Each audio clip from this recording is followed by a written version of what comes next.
Okay, so we'll be starting with trigonometry right now.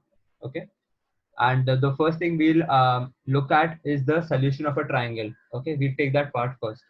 So what is a solution of a triangle? Okay, so while I'm explaining that, I'll tell I'll talk about polar coordinates.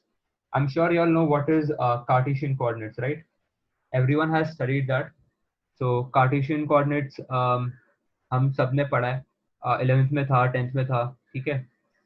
So we can use Cartesian coordinates so that we can locate the position of any point in a plane. Okay, so let's say that you have the x and y plane, right?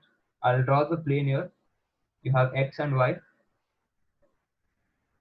and this is your x prime, y prime, and this is the origin. Okay, so any point on the xy plane, let's say this is a point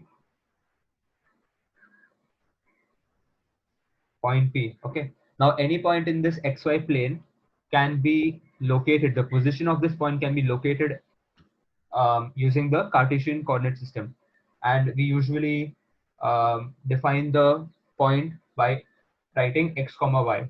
Now what is x?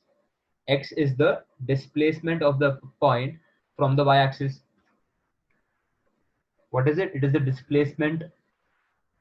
So it is the displacement. This is the displacement of the point P from the y-axis. Let's say this is point N. So what is the x coordinate? It is nothing but the distance Pn. Okay. Similarly, y is the displacement of the point along the y-axis. So this is the displacement of the point along the y-axis. Let's say this is m. Okay. So I can say Pn is equal to x and Pm is equal to y. Okay. So this is what we usually do when we are defining the position of a point. We write it in terms of x comma y, where x and y are displacements along the x-axis and y-axis respectively. Okay. Now in polar coordinate system, any point in the xy plane is defined by two parameters. Okay, there are two parameters. One is the distance of the point from the origin. So this is the origin O. I have the origin here, and I have point P here. So what is the distance of the point P from the origin? It is OP. I'll draw a line here. It is OP. Okay. This distance is known as the radius. Okay, or you can call it the radius vector. Fine. So I'll denote this by small r. Okay. Radius is always defined by, it is denoted by small r. Okay. And there's one more thing that defines the location of the point. It is the angle that is made by this radius vector, angle made by the radius vector, that is theta, in the anti-clockwise direction, in the anti-clockwise direction from the positive x-axis. Okay. And that is theta, denoted by theta. So there are two things. You have r, that is the radius, and theta, that is the angle. Okay. So if you have to define a point in a plane, okay, you need two things. You need to know two things: the radius and the angle, so that you can write the position of the point in terms of the polar coordinates. Okay. Okay. So now let us see. Okay, now when I say theta is the angle, okay, now theta can have values between 0 and 2 pi depending on the angle that is made from the positive x-axis. Just remember that angle is made by the positive x-axis. Okay. Now let us say that there is a point, and if I say that the point is at a distance of 3 units from the origin. So if it is at a distance of 3 units, r is equal to 3, radius is 3, and let me say that it makes an angle theta, and the angle is pi by 4 radians or 45 degrees. So theta is pi by 4, 45 degrees is pi by 4 radians. Okay, so I have these two things in hand, so I can define the position in terms of r and theta. It is written as r comma theta. This is the general notation to define a point in the polar coordinate system. Okay, r comma theta. It's always r comma theta. So in this case,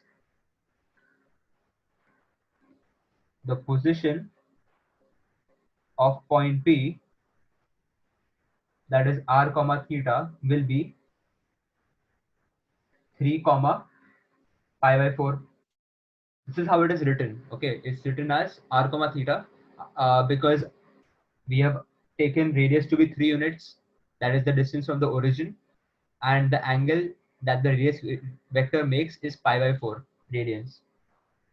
So it is defined as 3 comma pi by 4 r comma theta. That is the general notation. Okay, like you have x comma y for Cartesian system, you will write it as r comma theta for polar system or polar coordinates. Okay, so we will look at the relation between Cartesian and polar coordinates now. You have your x and y axis here. Okay, and this is your origin, right? Now let's say this O is the origin. Okay, and you have a point in the xy plane, that is point P, right? Now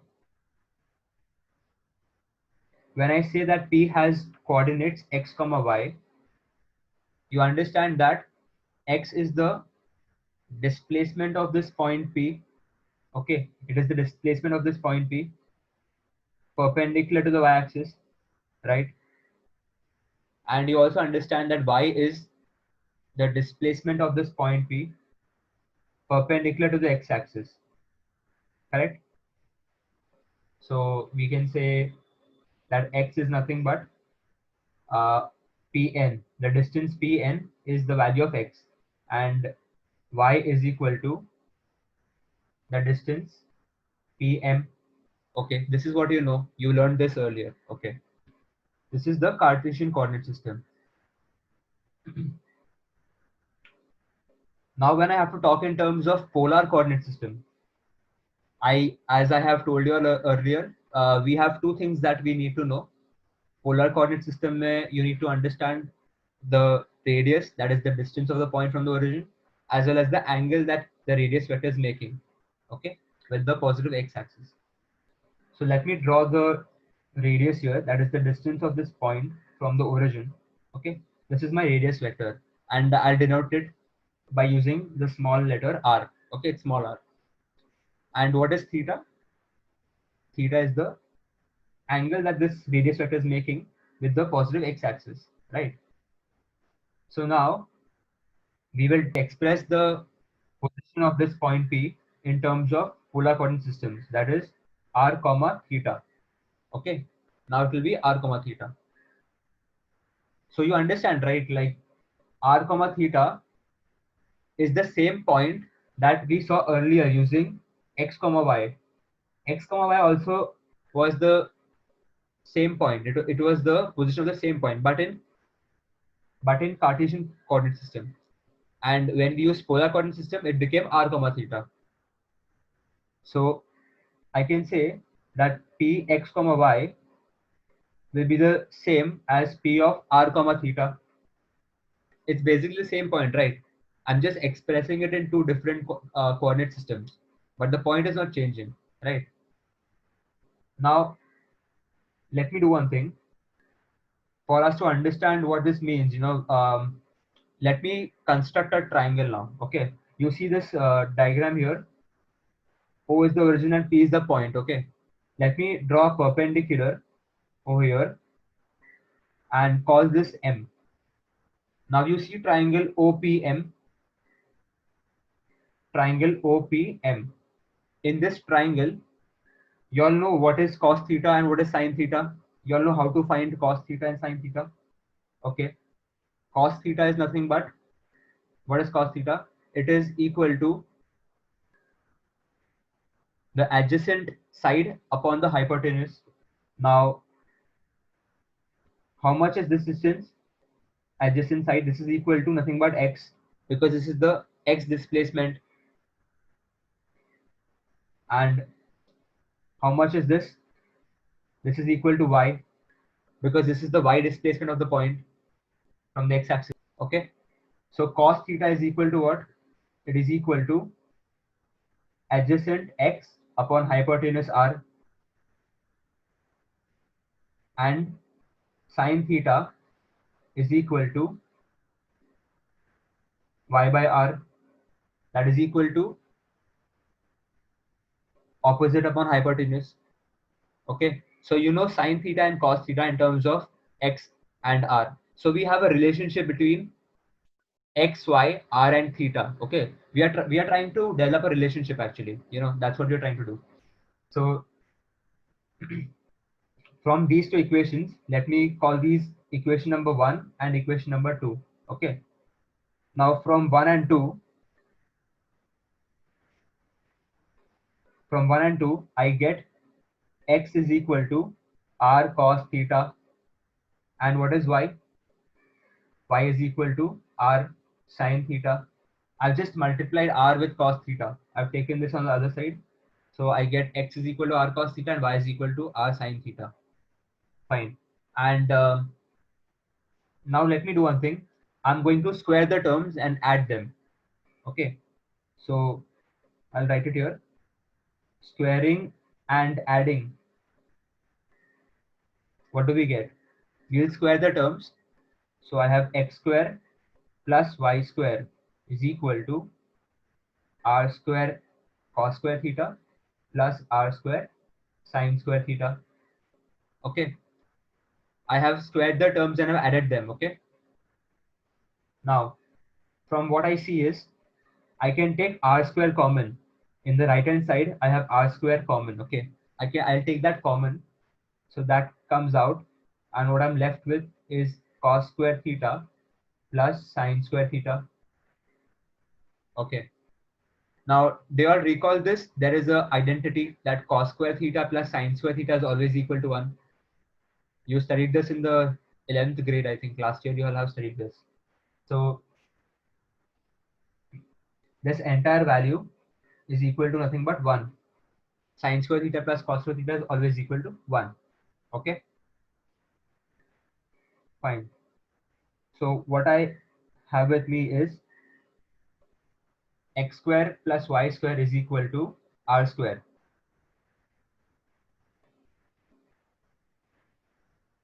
Because sine square theta plus cos square theta is equal to 1. Okay. So from this, what do I get? I get r is equal to under root of x square plus y square. Okay. Now, our radius is always considered positive. Okay. So we will not have plus minus. Usually when you have r square is equal to x square plus y square, you would say r is equal to plus minus under root of x square plus y square. But because r is the radius, it is the distance, r will always be considered as positive. Okay. Let me call this equation A. And the second equation, what I'll do is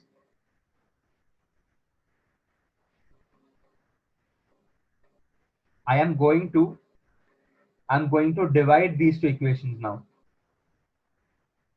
X is equal to r cos theta and y is equal to r sine theta. Okay, I'm going to divide these two equations. Dividing y is equal to r sine theta and x is equal to r cos theta. What do we get? You get y by x is equal to r sine theta upon r cos theta. Okay, r and r gets cancelled out, so you're left with tan theta. Sine theta upon cos theta is equal to tan theta. Okay, so one more thing that I can derive from this expression is tan theta is equal to y by x. Okay, this is, let me call this equation number B. All right.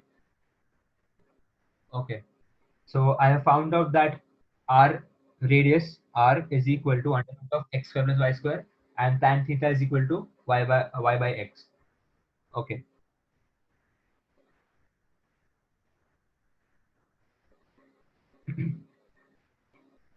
So I can say that if x comma y and r comma theta are the Cartesian and polar coordinates, okay, are the Cartesian and polar coordinates of the same point, of the same point P that we took earlier, we have tan theta is equal to y by x and r is equal to under root of x square plus y square, where theta lies between 0 and 2 pi. Okay, so these are the two equations that you get after looking at the derivation, that tan theta is equal to y by x, where theta lies between 0 and 2 pi, and r, that is the radius, is equal to under root of x square plus y square. So now we finally have a relationship between x, y, r, and theta. That is the Cartesian coordinate system and the polar coordinate system. Okay. Okay. So let us look at a question now. The question is, find the Cartesian coordinates of a point whose polar coordinates are given by root 2 comma pi by 4. Okay. So first of all, you have to understand the data that is given to you. Okay. When you start the solution, you have to understand कि question में दिया क्या है. Okay, what is given to you in the question. So let us assume that the point is P and the polar coordinates are given to you as root 2 comma pi by 4. Okay. Now polar coordinates are always written in terms of r comma theta. General way of representing them is r comma theta. So can I say that r is equal to root 2 and theta is equal to pi by 4? Yes, I can.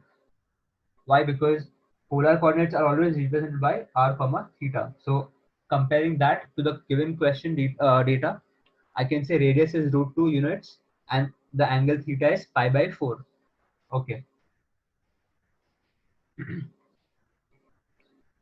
Now I'll use this information x is equal to r cos theta that we found out while deriving the equations. Okay, and y is equal to r sine theta.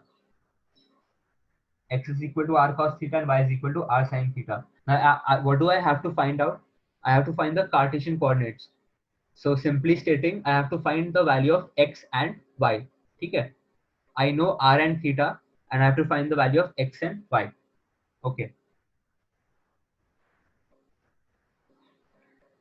All right. So x is equal to r cos theta. Using that equation, what do I get? X is equal to root 2 multiplied by cos of pi by 4. Okay, because r is root 2 and the angle theta is pi by 4.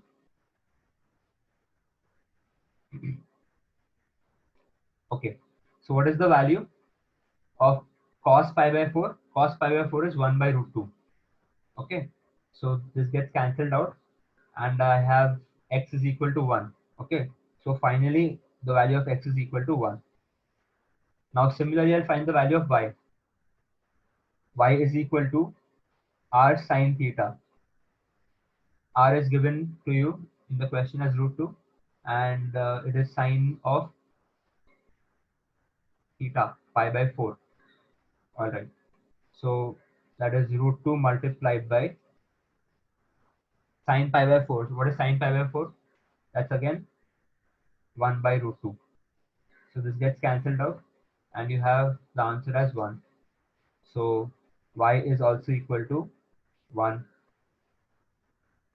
So what are the coordinates of point P?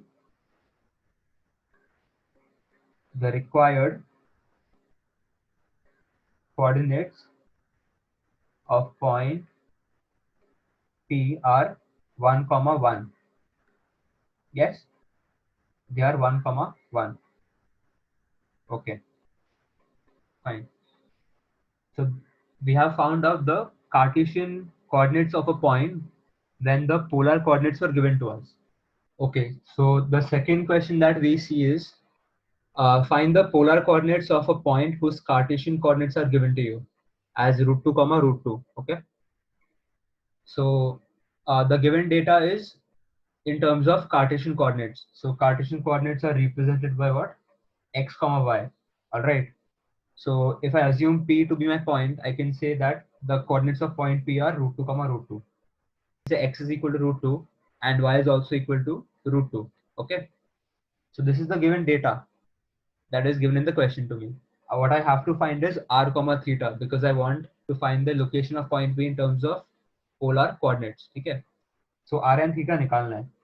Now we saw this that r is equal to under root of x square plus y square while deriving the equation. This is what we saw. All right. And the x and y are given to you. So you have to find r. Very simple. You have to substitute the value of x and y in the equation. So what do you get? You get under root of x square plus y square as under root of 2 plus 2. That is root 4. Now, because r is equal to root 4, okay, now the question is, can r be equal to plus minus 2? No, it can't be, obviously, because r is the radius, that is the distance. So it can never be negative. So the value of r will be equal to plus 2, always positive. Okay? R will always be more than 0 because it is the distance. So you have to now find out what is the angle. Okay, theta nikalna hai. So if you are recollect, we know that tan theta is equal to y by x. Okay, what is tan theta? It is equal to y by x. And what is y and x? Y is equal to root 2 and x is also equal to root 2. So tan theta is equal to 1 because y by x is equal to 1. Tan theta is equal to tan pi by 4. Okay. So what is theta?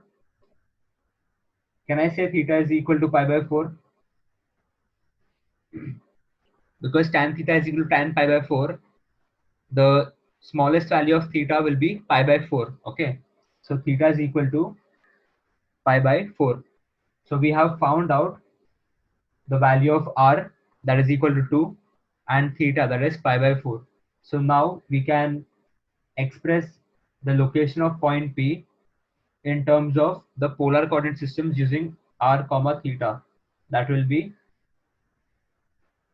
2 comma pi by 4. So this is how you'll express the location of point P when the Cartesian coordinates are given to you. Okay.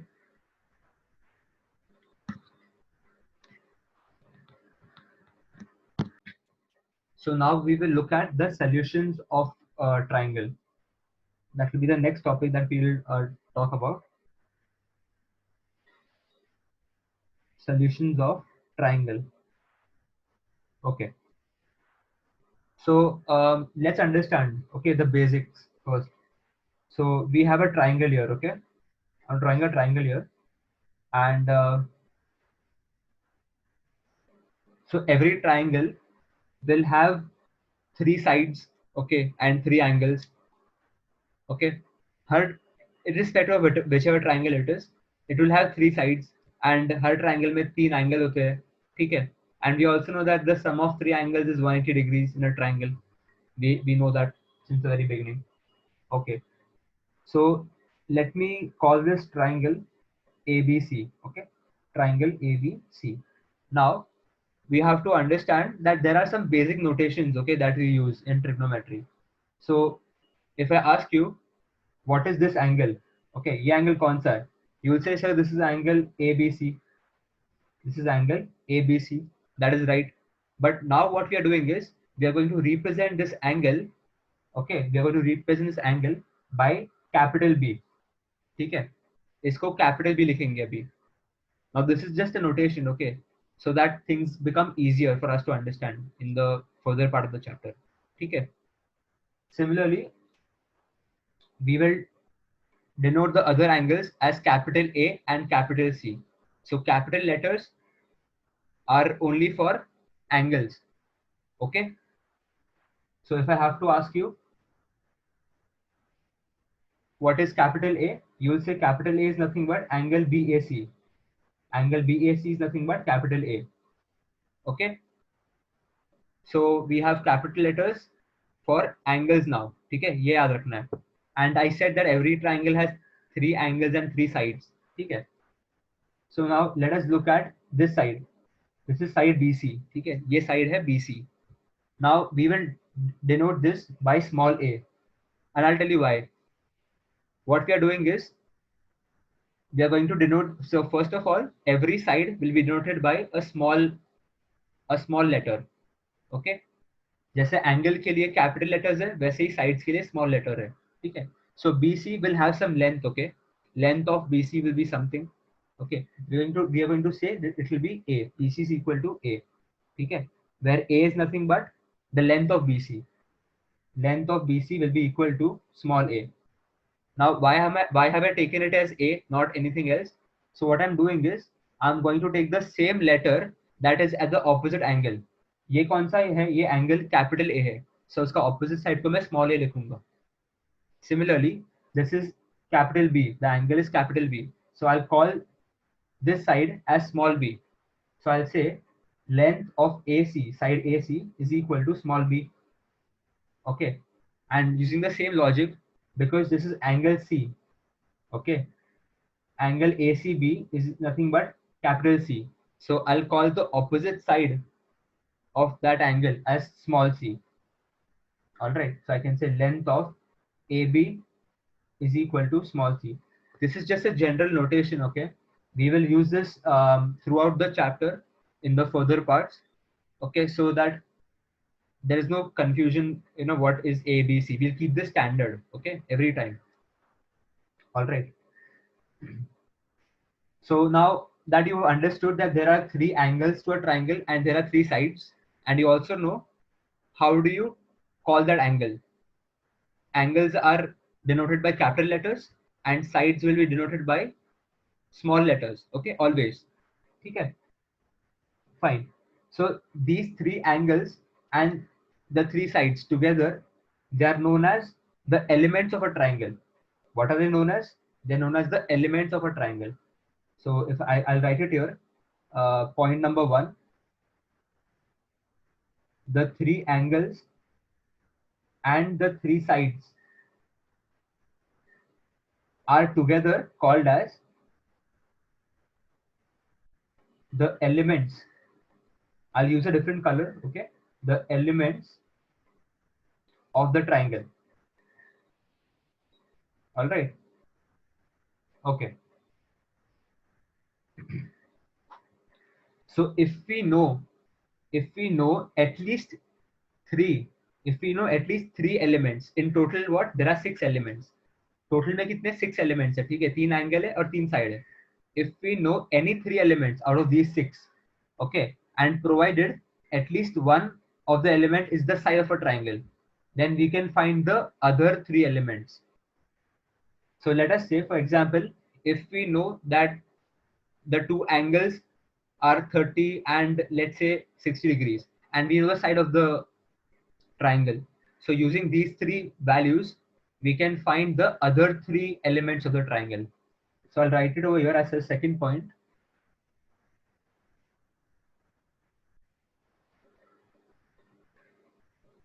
If at least 3 elements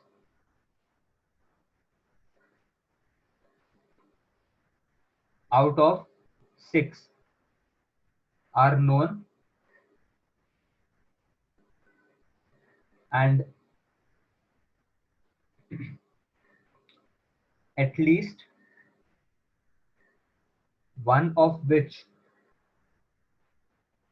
is a side of triangle, then we can find the remaining elements.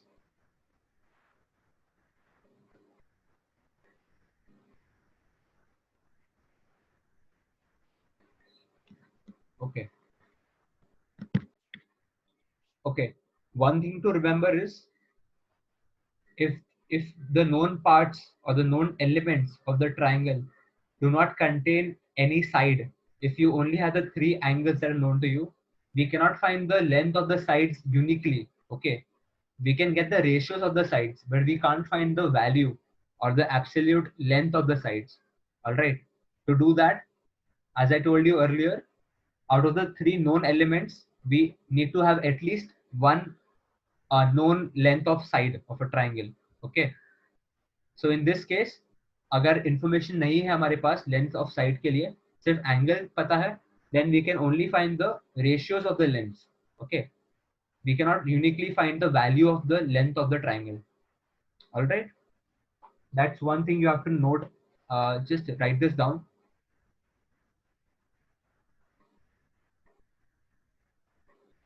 Okay,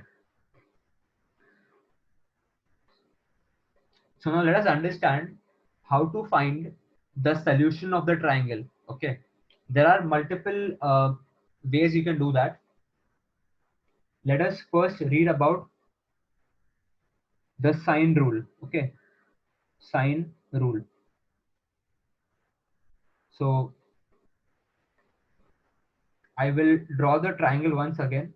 Okay, we have a triangle ABC. All right, let's say we have a triangle ABC. Okay. Let me call this angle A, B, and C. Okay, capital ABC, they are the angles. Okay, and because this is angle capital A, so the opposite length of side will be small a. Now this is angle capital B, so the opposite length of the side to this angle will be small b, and similarly this will be small c because it is opposite to angle capital C. Okay. Now what does this rule tell you?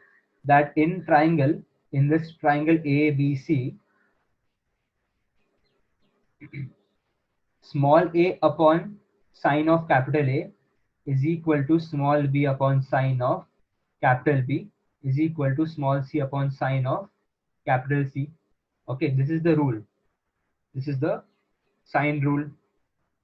Okay, and you know the notations now. You know what is capital A, capital B, capital C. Okay, they are angles, and small a, b, c are the length of the sides that are opposite to the angles. Okay. Now let us now look at the theorem. Okay, this was the mathematical representation. This is how you write it. Now the theorem is the statement. Let's look at the statement. That is, sides of a triangle are proportional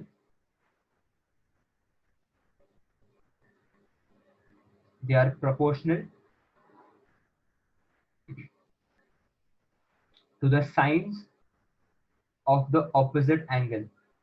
Okay, it says that the sides of a triangle are proportional to the sines of the opposite angle. Now let us understand what it means. Okay,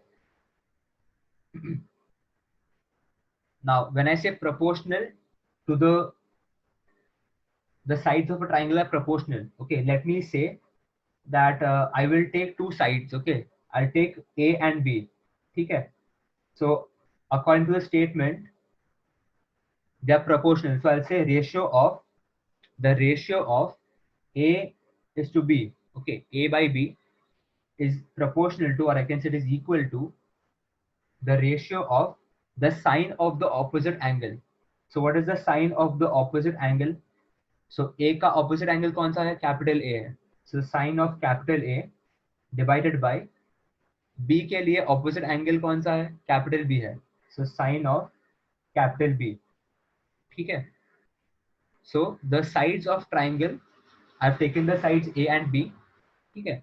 They are proportional to the sines of the opposite angle. So A upon B is equal to sine of capital A divided by sine of capital B. And we can similarly we can also write this for B and C. So I can have small b upon small c is equal to sine of capital B upon sine of capital C. ठीक है, ऐसे भी लिख सकते हैं. Now this doesn't look very good, like it doesn't look nice. Okay, So what we have done is we have basically rearranged the terms. Okay. We have written this as small a upon sine a is equal to small b upon sine b. So if you look at the first expression over here, I'll write it on the next page. I'm going to shift sine a to the bottom. So I'll have, instead of a upon b, I'll have a upon sine a, and b will go to the other side. So I'll have b upon sine b. Similarly, for the second expression also, if I just uh, shuffle the equation, I'm just going to rearrange it. So I'll shift the values of c and sine b. I'll replace the values. Okay. So I have b upon sine b is equal to c upon sine c. Okay. So after these two equations, I can see that they are basically equal to each other. So I can have a upon sine a is equal to b upon sine b, and that is also equal to c upon sine c from the other equation. So that's how you actually get the sine rule that we earlier wrote. A upon sine a is equal to b upon sine b is equal to c upon sine c.